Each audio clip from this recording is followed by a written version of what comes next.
So we're going to move on, and we're going to do our next set of districts to recognize. So if we're ready for that, we chose Goldendale, who I believe is going to be on with us today, as Trend Aware and actively building up blended learning pathways, working to address increasing pressures for flexible schedules. This is a Gainer school district. So another one joining the fray of self-improvement, which is awesome. Lincoln County School District in Newport, Oregon. Also Trend Aware, utilizing courseware. They've got like coding going on, robotics, learning management, digital inventory systems. Awesome to recognize them. And then also Medina Valley Independent School District in Castroville, Texas, increasing their screen and live teaching blended learning, creating a magnet for student attendance, which is really something you got to be doing right now. Various other things that they've been doing, digital systems and resources, both discrete and adaptive digital curriculum. There's been a lot of purchase, like I talked about when I was briefing you on all the purchase going on last year. A lot of districts doing this, but the way that they're doing it is actually points of proven growth, which is awesome. And then Naperville School District in Illinois, innovative programs, which include social emotional, coding, robotics, drones, esports, ProGrade, CTE. Those ProGrade programs are like Adobe and movie editing and all that other kind of stuff, classroom audio enhancement, interactive whiteboards, and they do have an LMS. And then we've got Orange County Public in Orlando, Florida. Always a good friend of ours when we go down there into Florida. We recognize them for raising their student pass rate and the use of high value technologies to facilitate their remote learning and lecture recording. And they're very aware of a cultural shift to expect better mechanizations of all their lessons and the use of blended learning structure. So they've really come a long way. And then we've got Osborne School District in Phoenix, Arizona, who's really responding to their new community pressures with some mass device deployments and consideration of many other tech areas. So they're on their way.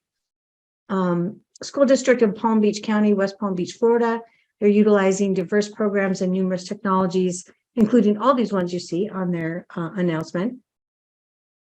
And then River Road Independent School District in Amarillo, Texas. They're using whiteboards, motion track and video cameras for lecture capture, which is awesome. Wish more districts would look at that technology. Courseware, social emotional, and they're also aware of the public culture shift to expect this flexibility that we're all feeling coming from our communities. And Swain County Schools in Bryson City, North Carolina is also a gainer, collaboratively creating digital curriculum across all their subjects offered and addressing that digital divide. And they're also providing numerous digital tools for their students and training on them. USD 306 in southeast of Saline, Gypsum, Kansas. Good to see Kansas on the boards. An achiever for working towards digital transformation and quality response to changing expectations in their community, utilizing a lot of different technologies. Wall School District 515 in Wall, South Dakota. Good to see them on the boards. Working to personalize learning interventions, utilizing many technologies. And basically they said, we are working to make collaboration with the teachers more efficient, which is obviously something that we've been telling districts they need to do, really create that cross collaboration. Okay, so we have with us today, if we can get them on, May Navarez. I think maybe she couldn't make it at the last minute. But we have Rhonda Wright, Principal USD 306, JoAnne Parra from she's an instructional technology specialist from Medina Valley, and Dr. Ellen Perconti, who's superintendent of Goldendale School District. And I will turn it back to you, Chris, to ask them all sorts of questions and get them involved. I thought it's JoAnne and Ellen. No problem. Okay, fantastic. Over to you. Hi, Ellen. Hi, JoAnne. How are you today? Doing well, thanks, Chris. And some really impressive stuff that you've been sharing. So appreciate the opportunity to listen first. You know, I am always honored to be in the presence of distinguished colleagues like yourselves. And for me, you're right, it's listening. I have at least 3 pages of notes filled from what people are saying, and I continue to soak that stuff up. First of all, big congrats to both of you and to all of our award winners for being awesome. and doing things that are bringing everyone collectively forward. And Ellen, you and I talk on a very regular basis, and the things that are going on in Goldendale are for sure worth sharing. And I've got a lot of questions. I want to make sure that you have the opportunity, both of you have the opportunity to share a lot of the successes, maybe some fears, maybe some things that you haven't figured out yet, but you're planning for them and you're designing forward. So what I want to ask first is really where you are with moving the system forward. And so your award was specific to some of the moves that you're sort of doing in your systems individually. And so what I want to sort of hear you talk through is, where are you now? And so where are you now, and where did you come from in order to get there? And what are the successes that you're seeing, and maybe some of the barriers that you had to overcome as you go there? JoAnne, I'm going to start with you from your perspective in Medina. So I joined Medina Valley in 2019, and in 2019 my position did not exist. And so we went from teachers having 2012 desktops and maybe 2 carts of Chromebooks in our entire district to being practically one-to-one at the elementary level, one-to-one at the secondary level. Teachers understanding the power of technology, because my school district had always been very high achieving here in Texas without the use of technology. And them understanding the power that technology has in the hands of students, and that it wasn't replacing their good teaching strategies, but it was just enhancing student growth. And what has been wonderful to see is how teachers have embraced technology, integrating it in blended learning, looking at different options versus just a digital worksheet, but really having students be creative and collaborating and really leveling the playing field for all of our students. Since 2019, we have doubled in our student enrollment, and we've had COVID brought a lot of teachers leaving and a lot of new teachers getting trained to use technology and just meeting that expectation. Really embracing just the cultural differences we have. We have kids from the Ukraine joining us, and from the Middle East joining us, and making sure that they're learning right where they are at. So it's been amazing to see just the growth we've experienced. That's awesome. Could you just, before we turn it over to Ellen, I find it very interesting that you were high achieving without technology, and then you shifted to implement that. How was that transition? There was a lot of There's pushback. the answer. Yeah. Yes, a lot of pushback. Our superintendent had been there and would say yes. It just was never quite the priority. There was always more pressing issues, and I was just very persistent. Sometimes I'd leave the house thinking, okay, am I going to come home with a job today? Because I was just persistent. But I think the key was finding those educators that were willing and ready to embrace the change, doing it scared and doing it messy, but they were willing to jump in, and just to get the community buy-in then. And putting out student products on our website and on social media pages, and parents getting excited about what they saw their students achieving. Then at the same time, we're a very small community. So you have teachers' kids from other campuses who maybe had put the red flag up and like, no, I don't need you in my classroom. Their own personal kids coming home with tech projects, and that opened doors as well. So it was starting small and getting the word out, and then getting invited to board meetings to be able to highlight what our students were doing, and having teachers feel empowered because they now weren't afraid of the technology and weren't afraid of what students were doing at the tech station, and really seeing that students can be held accountable. And though we had experienced success on different assessments within our state, seeing how many students went from passing to the master's level because their level of understanding and their critical thinking skills had just really leveled up with the use of technology. That's awesome. That's great to hear. I have more questions, but I'm going to turn it over to Ellen. What do you think? Where are you coming from and how'd you get there? So I too started in the fall of 2019 in Goldendale, which is, just an interesting time to start anything, I think, as we look backwards. But when I started, one of the things that in the district I felt was not a trusting culture. So that idea of experimentation wasn't an open door. And then after the pandemic hit and all of that kind of stuff, we realized sort of where we needed to go more specifically. So really looking at the human aspects. So who is this child in front of you and how do you instruct that child? What are the tools that you need in order for that child to learn and learn at high levels? Versus, as they were talking earlier, what is that whole class? I think Leilani was the one that explained, nobody wanted to have that one child fail. Nobody wants that. And so how do we really use what we have in order to meet the needs of that child? So we've been on that journey. Technology wise, we had enough devices within the system to go one-to-one. So we've rolled that out. We've used that. I think what we saw was a spike in technology use, obviously through the spring of 2020, that fall as we were hybrid, and then sort of a backing off of the use of it just because, we had done so much and so many teachers pulled back. But in that process, we were able to unify. So we unified, we use Google Classroom rather than anything you want to go out and reach for. And that was based a lot on parent feedback as well as student feedback of I can't go to this class and have the same thing in the same setup as the next class. So that unification has been very supportive.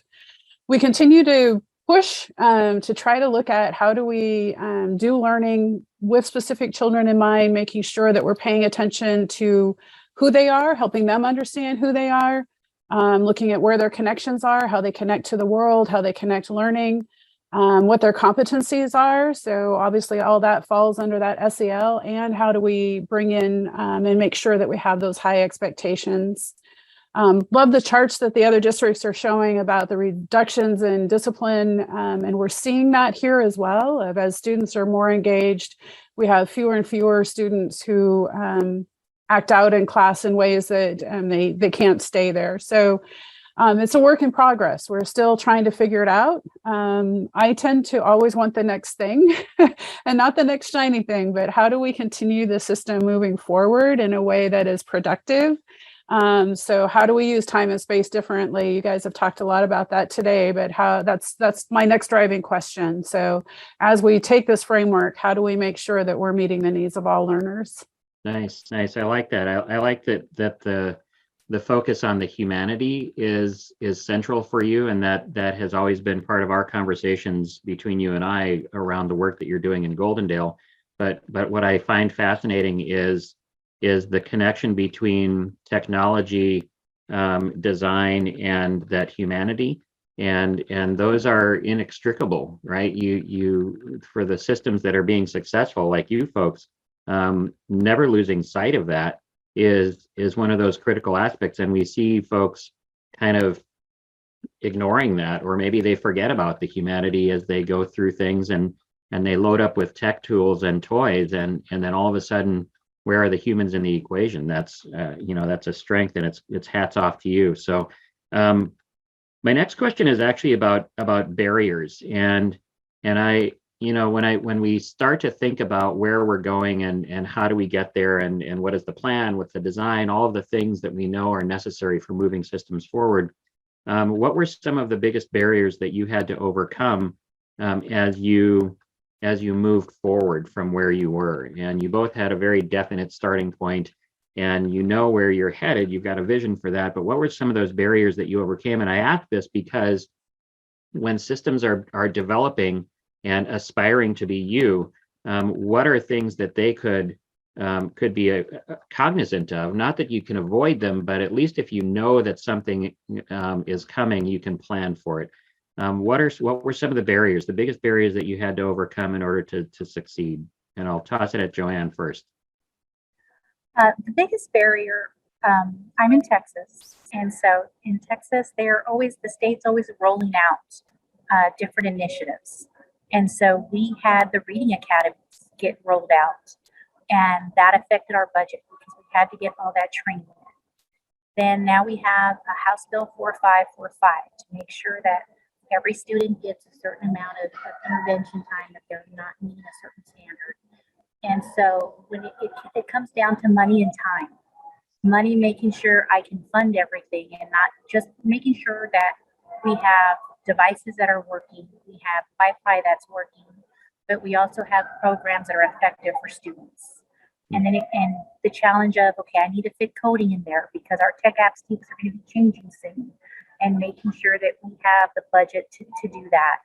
But then at the same time, the time that teachers have. There's a lot of documentation that's involved with different initiatives that the state's rolling out. So making sure that technology isn't one more thing on teacher plates, but that it's used to enhance their instruction. Interesting. Yeah. What are your thoughts, Ellen? So I echo that. I think 20 years ago when standards first came out, or ish 20 years ago, they figured out that the student would need 21 years of education in order to get all the way through. And I think we've added expectations, JoAnne, throughout the last few years. So somehow we have to peel that back. And so what are our opportunities to really focus in on what is it this child needs and how do we do that? I think, Chris, you were talking earlier about when you talk to a teacher about changing their practice, it's very personal to them. I was a music teacher, so I relate it back to in a choir setting. It was almost impossible to give feedback to individuals because their voice is them. You can't take that away. And that's how I see teachers versus you could talk to the clarinet section and say, hey, clarinets, you need to do that. And it was something else. So that's one of the barriers that I see of how do we support change in a way that doesn't say what you're doing right now is wrong.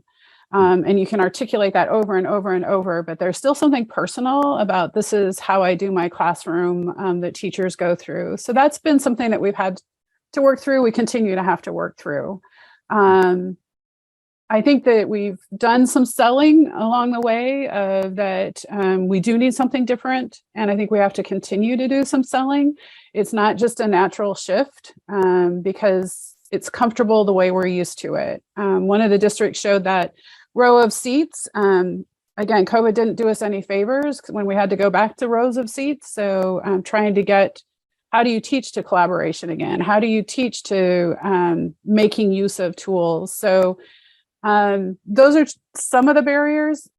Education systems don't move quickly. And so I have to reassess every day, as you know, Chris, about where are we really and what do we need next. But continuing to try to figure out how do we use our data in a way that shows that light of we do need to continue this growth. And we're a learning organization at our heart. So how do we continue in that learning mode?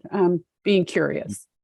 I like the idea of curiosity, and I like that you brought it back to the personal nature of what we do, and you can't help it, right? Being a classroom teacher, we've all experienced that. This is, I mean, you pour your soul into your work, and of course it's personal. Absolutely, it is, and as it should be. And I think the idea of lifelong learning is something that's parroted. And sometimes we lose sight of what the application of that might be. And I find it fascinating to speak with fellow educators who may have stepped away from that lifelong learning aspect and may not approach things in a learning stance. And that's a sad point to me, but it isn't that they're lost. It's that perhaps the system doesn't support them in that. And maybe we point at ourselves for that as system builders. It's very possible that we haven't set the conditions for learning for the adults. We do a whole lot of work for the kids, but have we done that for the adults? I don't know, maybe not. I've seen the successful systems that do that, and there's parallelisms, right? The same sort of learning expectations for how you learn, and the sort of the appetite for learning and the yearning for that newness. Maybe doesn't exist, but maybe that's something to start to focus on. Thank you. I just digressed. I hopped down a rabbit hole. I beg your pardon. So now we're going to look forward. and we're going to start to think of the horizon. Think about where you are, where you've come from, where you're headed. What's the big thing over there, the shiny object, the rock that you're heading toward as a system, and how are you evolving that way? And one of the curiosities is, how does what you've succeeded in currently up to this point, how is that going to act as a building block for the next thing? And it isn't that the next thing is not organic, because it is. It's always an organic process. But where are you headed, and what do you see as building on successes in order to get there? I'm gonna flip it around. I'm going with you first, Ellen. So where are we headed? I see our next logical step as looking at time and space differently and how we use technology in order to meet the needs of our students. So continuing on the path that learning design is about the students in front of us, not the next page in the textbook, but also how do we use the tools that we have available differently. I see us moving into something much more flexible for our students. So it's not you are this age, so you are here, versus, you are this age and you can be anywhere within this. That's scary to a lot of people because, you still have all these students, they still have all these needs, but the structures that we have hold some things. So I think there's a piece that we'll have to work through of how do we trust in our students as we engage them, so that they really are excelling, becoming the people that they can be, versus the widgets that they won't be. So using time and space differently. I think helping teachers see that means that they can do things differently. So it's not, again, that lockstep that we have built in. I think there was some honest goodness out of No Child Left Behind. We needed to raise the standards and expectations for all students, but that idea that you had to be on a certain page at a certain date did not help the agency of our teachers, and thus it didn't help the agency of our students. So those are pieces that I see us needing to work through in the next bit. Nice. I like that you used the word trust, because I completely agree. I think we damaged agency. We damaged learner agency at some point, and it may have been because at the point at which the standard set, which you can't really argue against, right? They're good things that people need to know and be able to do. How we interpreted the application of that and the measurement of progress toward those targets, I think killed some agency, and I think we damaged the system by maybe not thinking through how are we applying this.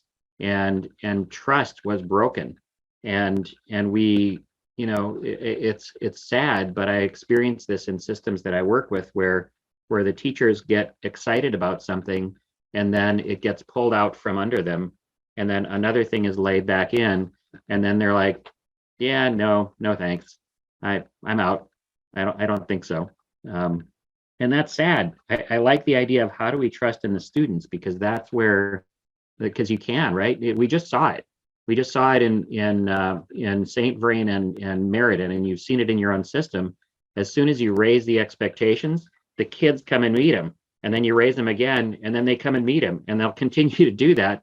And that's because you're giving them trust and owning their learning, ownership of the learning, and that's fantastic. So kudos, yeah. JoAnne, what do you think? Where's your horizon? Where are you going? So I always think back to, I started teaching in the 1900s, and my last semester of college, we had to go to the library and get on this huge desktop computer and send an email. And never would I have thought that 28 years later, I would be in instructional technology. So it goes to show you that 4 years of college and the 12 years as a public school student did not prepare me for being 49 years old and what I'm doing now. And I think that is our end goal, is making sure our students are ready for the workforce, for what it looks like when they enter it. And one of the things that we're really pushing, that our goal right now, is looking at PBL and that collaboration. So within our campuses, it's finding space to create collaboration spaces and looking at schedules, making them atypical. And that's just teachers trusting that we're going in the right direction because they're used to the spelling test on Friday. And that's not what PBL looks like. And that's not what collaboration amongst classrooms within the same grade level or within classrooms at different grade levels on campuses look like. So just really equipping our students to be problem solvers in collaborative settings over any topic thrown at them. And oh, by the way, you were just practicing your calculus when you were working on this problem. You know, really giving them that integration.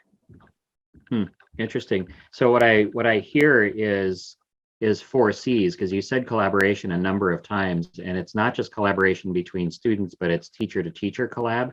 And that's a cultural component that is not easy to build. And when Ellen, you and I just had this conversation about Wicker. And so that's a set of competencies and skills that you have to build in starting down at pre-K, and then once you do get those moving through the grade levels, then it's applied. But how do you, JoAnne, in your effort to build collaboration, especially between teachers, and I'll focus on that now, what are you doing to build that? What are the strategies that you're using? So one of the things that we did during our COVID closures was our teachers come from a lot of rural communities themselves, and they didn't have Wi-Fi access or very strong Wi-Fi access.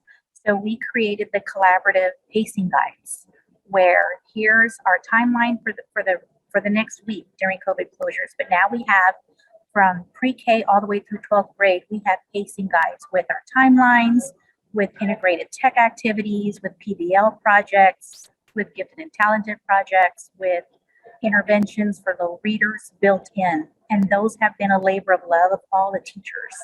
They're all contributing to those. They put their ideas in a bank of activities and of resources, and those get pulled back into, this is the suggested daily lesson for today. Here's your videos, here's your handouts, here's your digital resources. And by the way, here's this other library of resources that you can use to address this TEK on this day. And so it's been that labor of love, because teachers do what they do best. They share with each other, and they take each other's ideas and they craft them and make them their own for their own classroom.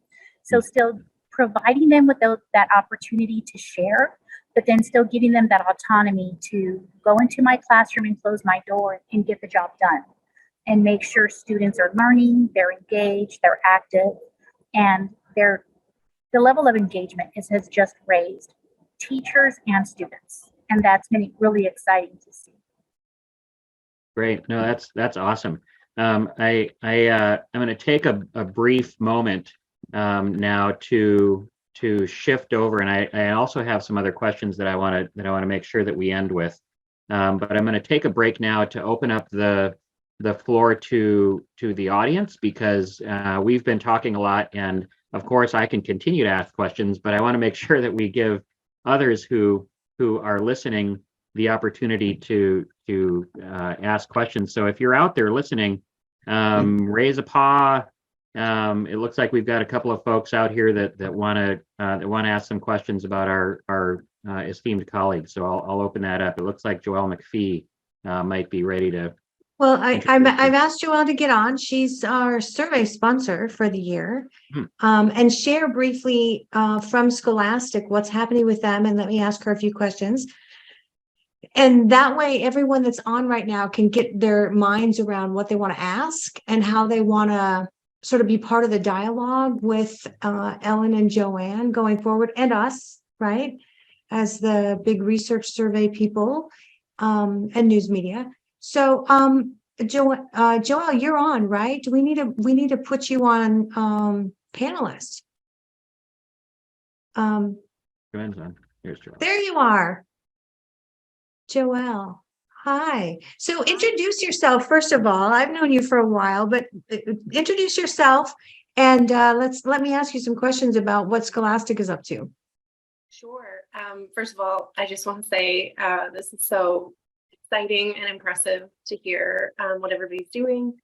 My name is Joelle MacPhee, and I come from a different world, but intersects closely with yours, where I'm on the product development side at Scholastic, and I help release and launch new tools into districts like yours. And I work a lot with editors and authors and researchers and administrators and teachers, and I have a dream job. It's my dream job, and even just hearing, the future of tomorrow and what you guys are talking about, it's just really validating what we're trying to do at Scholastic and where we are right now. So I just wanted to say thanks for letting me be here. Yeah, and I want to say that as a coder and developer, I've had the privilege of looking at a lot of what Scholastic has done for products. And I talk a lot about professional grade material.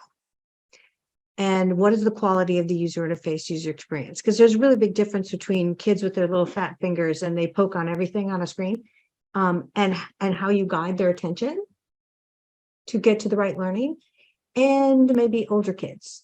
Because we've all experienced those arcane college systems, where it's like the little tiny script, you got to click on that, right? And what it's like to see something animated with like little elephants and giraffes, jumping around on the screen.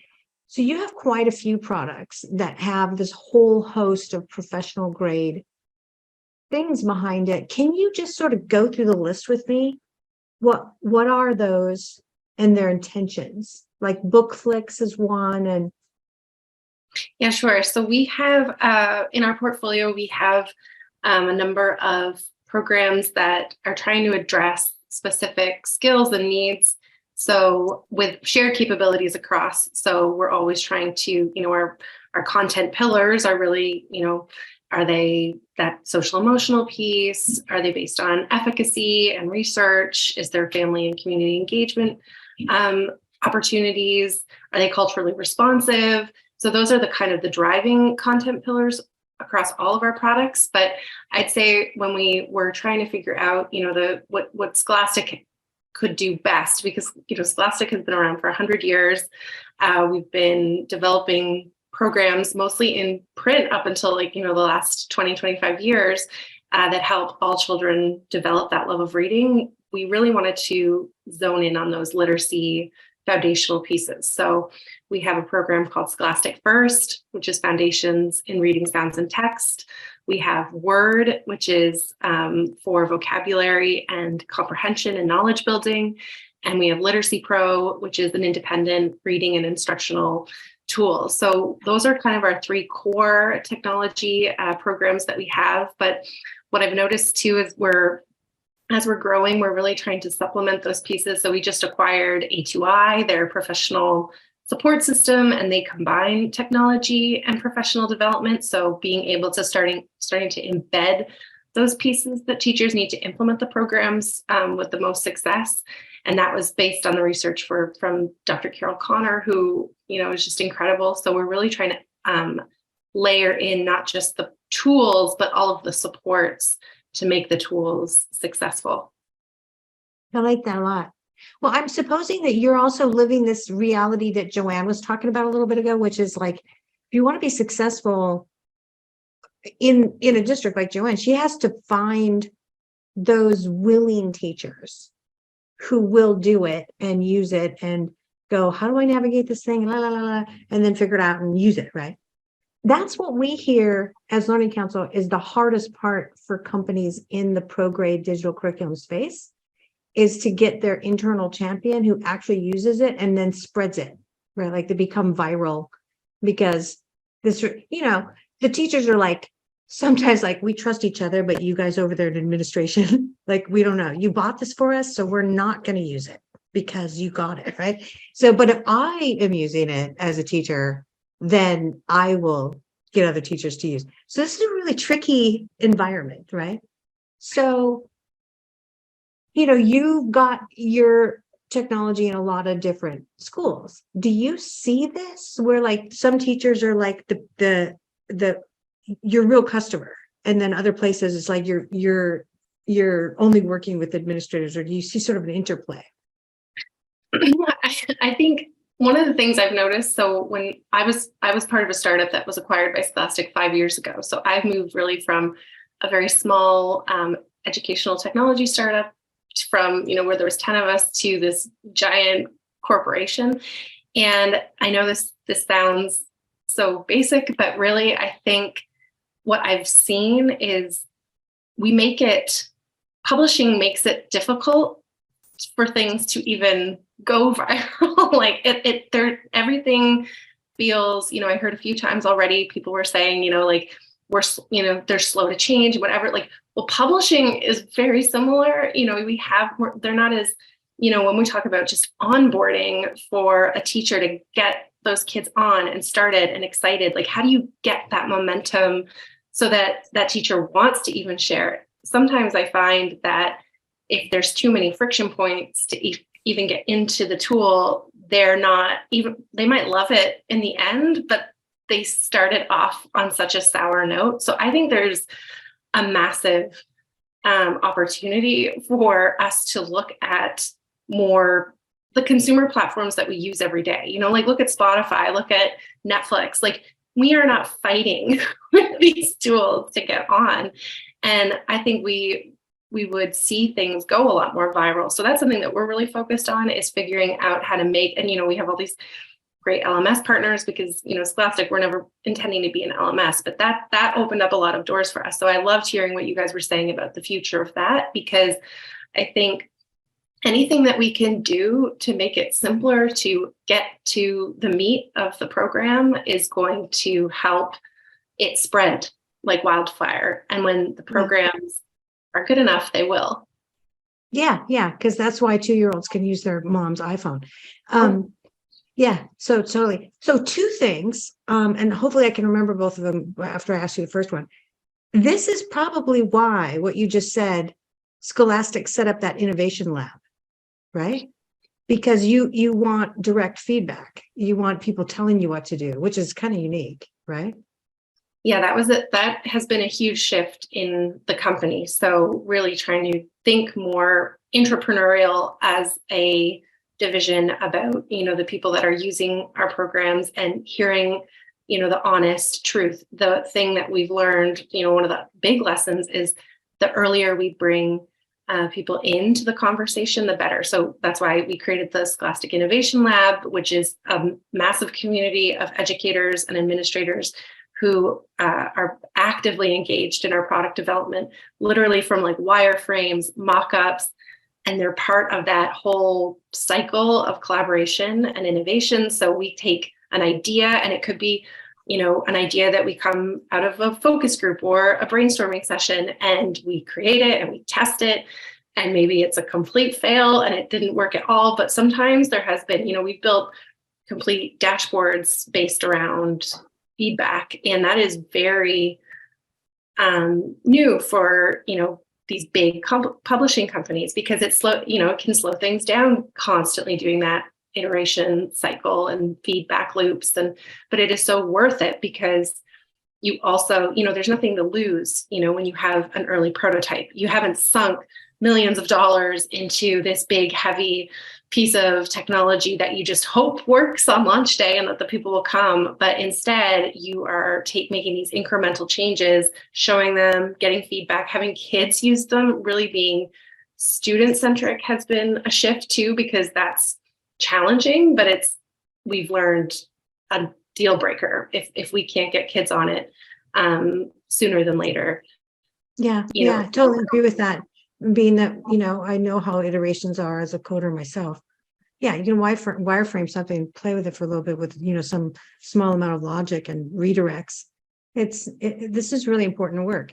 But I want to get into something else, and then maybe you stay on with JoAnne and Ellen about this, because I think one of the things that we're seeing is that the bulk of the market will dovetail down the lesson creation to the teacher. I mean, it doesn't matter the size of the district.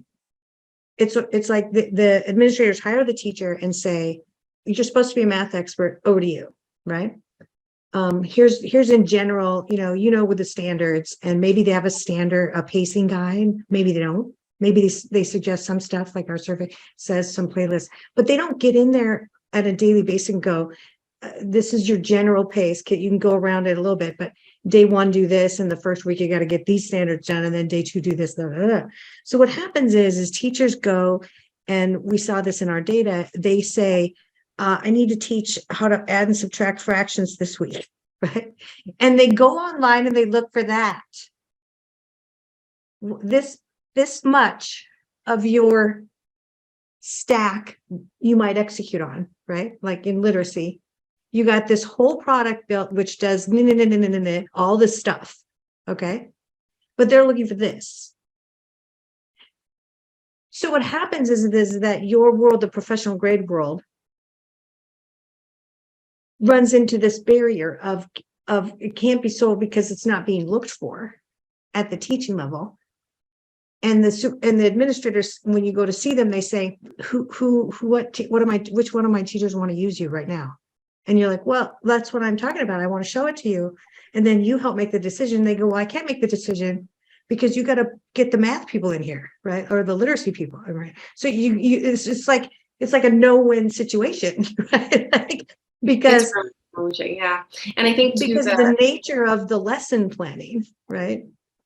I know. And I think that's what we need to rise to that challenge as in the publishing world. Like that is how that's how you and I, like, that's what we want. We want to search and filter and find the thing we need right now. And we want it, and it needs to be easy to implement. And I think I think one of our things that we talk about a lot, and what I'm excited about what we're working on right now, is figuring out that curation piece.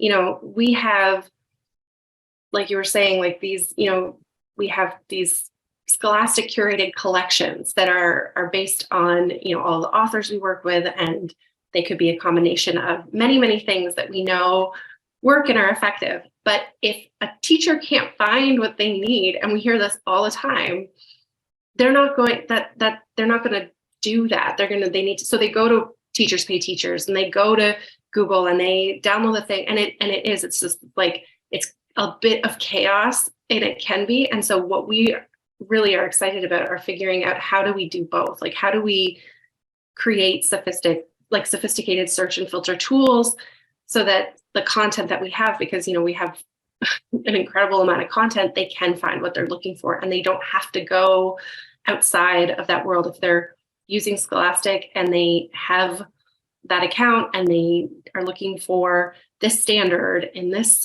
they can find, based on the media type they're looking for, based on the grade level, like making that so simple. Because again, we're used to it in every other aspect of our life. Why shouldn't we deserve that in education too?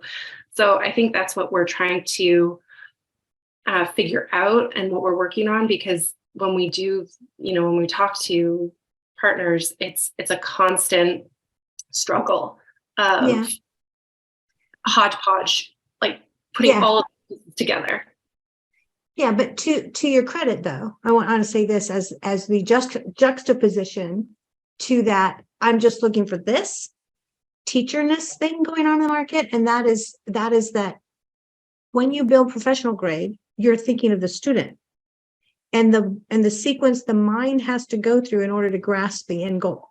Okay, so it's not a piece.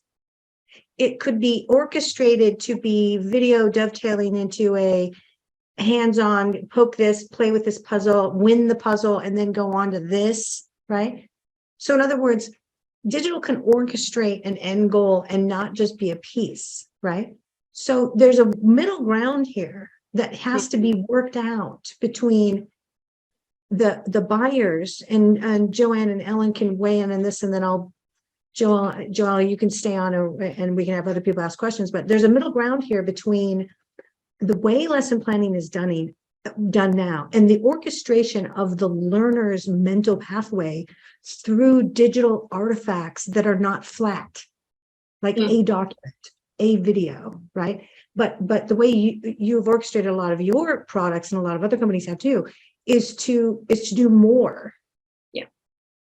And that's what makes this a friction point, right?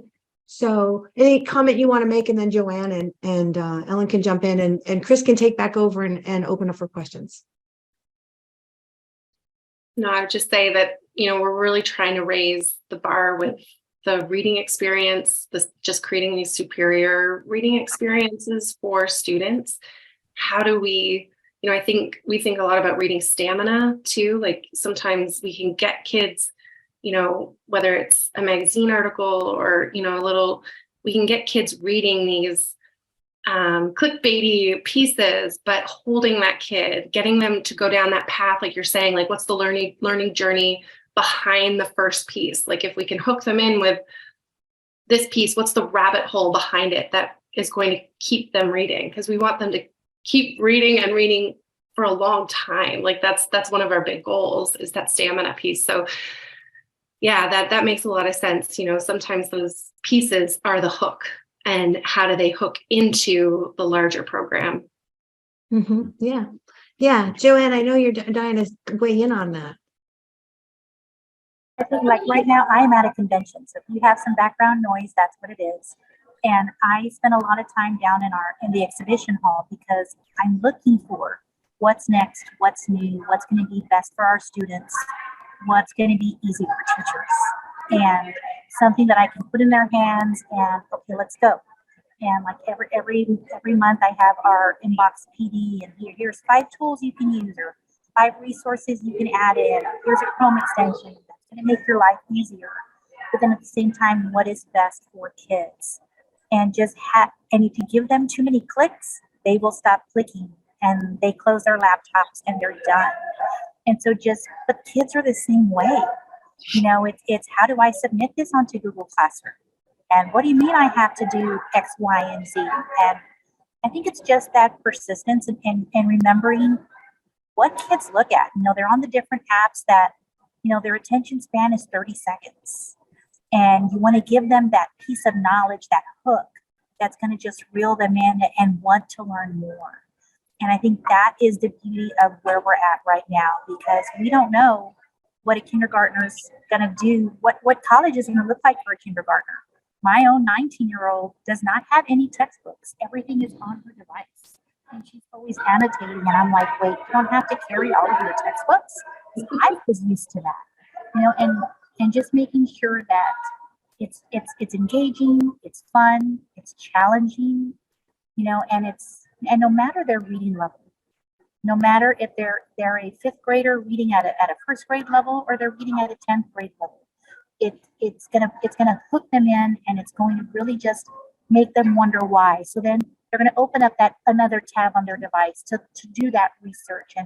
And I think that's where, again, for our district, looking at that PBL, looking for that problem solving, that collaboration, that, what is the next big thing? And it's always evolving. And it does feel like we're chasing the shiny ball. What's next? And we're like, you're looking at a disco ball and all of those different pieces. And it's like, oh, well, if I look at this piece, or if I look at that piece, and finding that happy medium that's great for every student in your classroom, whether they're dyslexic or they did not qualify for special education, or they're your gifted and talented student. Making sure that we're producing those well-rounded kids that are going to be successful. Because are they all going to go to a 4-year college and get their master's degree? No. Some are going to end up at the trade schools. And we want to make sure that, even if it's just welding, that people will say they're just doing welding, they're going to have some mathematical knowledge and some scientific knowledge and some creativity built into their minds. And where do they get that? They're not going to get that sitting on their device, just scrolling through the next video. They're going to get that from hands-on experiences where they had the opportunity to wrap their minds around a topic. And so it's exciting to see what the different pieces that Scholastic comes out with, because it's user-friendly for our teachers, engaging for our kids. And I think that's what's most important. Chris, over to you to take back the piano. Yeah, thanks. It's great to think about about providing the right tools for the job. I think it's one of the things that I see as a challenge and opportunity is for schools to involve and invite teachers in the design with the tools, because we always see learning around resources be sort of technical, and you get the bells and whistles and you get how to use it in a technical sense, but I think what we skip often is how do we design an experience with this? Because we can throw the best tools at folks, right? We can have the best instructional materials, we can have the best digital stuff, and we can toss all that out there, and we did, right? The pandemic showed us that we did that. We all went out and bought a bunch of stuff, and then we threw it out into the wild, and then we're like, what? And then all of a sudden, now we're going, well, wait a minute, that was a lot of money, and I guess we're not going to have ESSER funding anymore. And so now what are we going to do? Are we going to remove it? Or are we going to, And so then it's like a free for all, and that's bananas to me. That's absurd. So I appreciate that we are talking about resources, because sometimes those are barriers. Sometimes just having the right tool and finding the right tool is difficult, and partnering with folks like JoAnne and Ellen to say, hey, what did you guys use and how was it, is always a go-to for me. That's always, like when I was in the school system, I was constantly calling someone. I'd pick up the phone and call Kale because I knew he had like the corner on some stuff, and I'd say, hey, what did you use for blank, because we're looking for one of those, and that was always great. So questions, if they come up, folks. I saw a couple of hands go up and then they went back down. If there's anybody out there listening, please jump in and ask questions of these folks, because they have information that they can share. What I want to sort of wrap up our conversation with JoAnne and Ellen is, and we sort of went the full gamut, right? We covered sort of where you're headed in the horizon and what were the barriers. And what I'm asking folks to share that I speak with in this forum is what advice you have to people, because that's really, that's the place where I can learn, and I want to be able to avoid some of those things that I should be looking for. And so I'll throw that to you. What would you offer as advice for people who are just getting started? And you both have similar but different perspectives on your journey, and your journeys are unique. And although you're both moving toward the same spot, essentially, what would you offer as advice for people who are just getting started? So I'll start with you, Ellen, and then we'll jump over to JoAnne. So what we want is that light shining in our students and our staff's mind, just like Joelle's eyes were shining when she was talking about that iterative entrepreneurial process. And that's what we want. That's what we want every day for our staff and for our students. So my advice would be action orientation. We aren't just learning to learn, we're learning to try something. So really embedding that process of, I'm going to give it a go. If it doesn't work, I know I'm going to adjust, but just really that action orientation. And then being clear about, again, that vision. So what is the knowledge? What are the competencies that we really want for our students? And how do we engage them in that exciting way?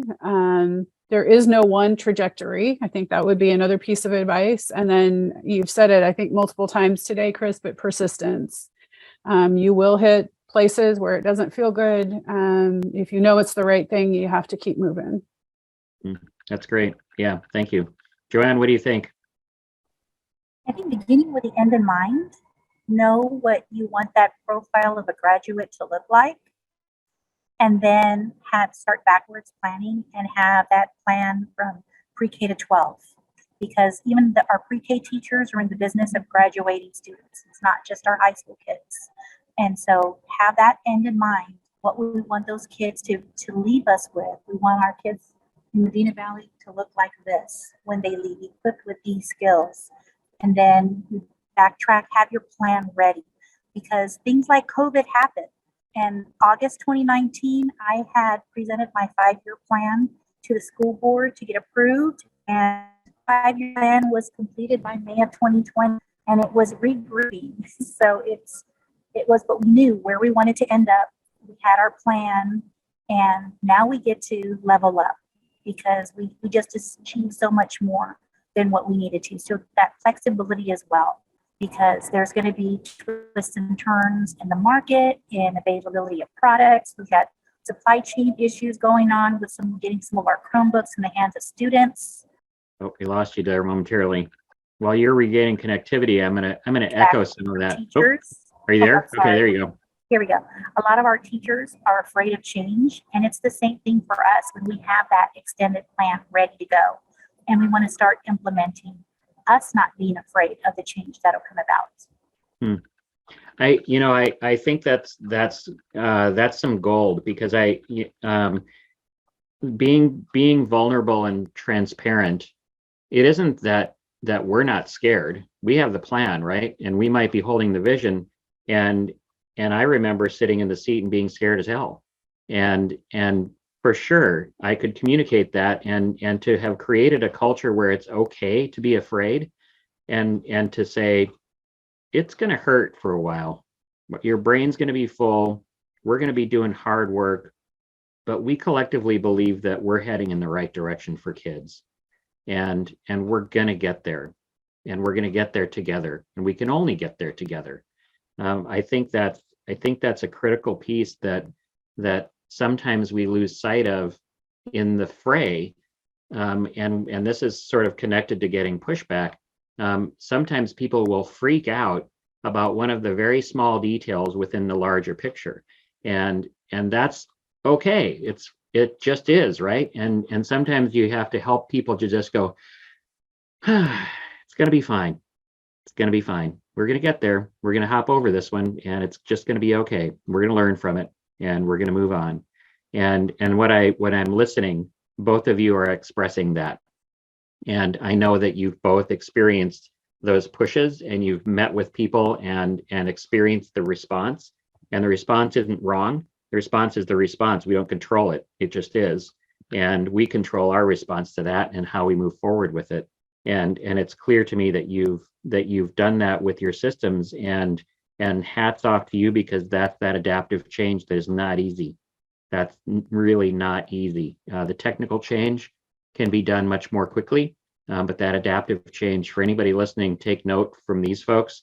Hopefully you've been on the whole time and are busy jotting down the spelling of their name, because you're going to want to go Google them and ask questions, because these folks, they've got experience, and they're willing to share it, because we're a community of learners. So thank you, Ellen. Thank you, JoAnne, for being a part of our community, and congrats on your award. Very well deserved. Clearly leaders in the field, and we look forward to partnering with you as we move forward, and looking for great stuff coming out of both of your systems. For sure, folks are going to be tapping on your shoulder to do some more learning, as will I. So I'm looking to engage you as we go forward. So thanks again. Thank you. Yeah, thanks, JoAnne. Thanks, Ellen. And thanks, Joelle.